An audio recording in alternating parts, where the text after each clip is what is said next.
Itong bahay na to guys, ito po ang katas ng Riyadh, Saudi Arabia. Sa 4 na taon ko pong nagtrabaho doon mula 2018 until 2023. 4 na taon pong straight walang uwian. So ito pong bahay na to yung tinitirhan ko ngayon. Kahit hindi pa tapos, at least na meron na, at least na pwede na po titirhan.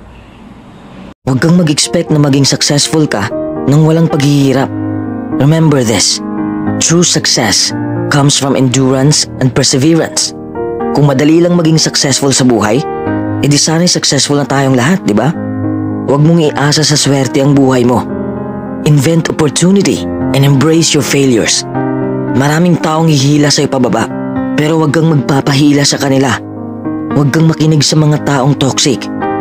Oo, mapapagod ka sa iyong paglalakbay. Dadaanan mo ang mahihirap na sitwasyon.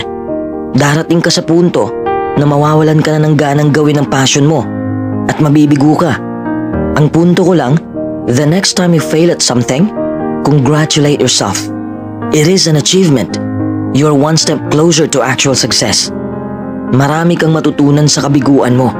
Along the way, you learn a lot about yourself and you learn a lot about what makes you happy.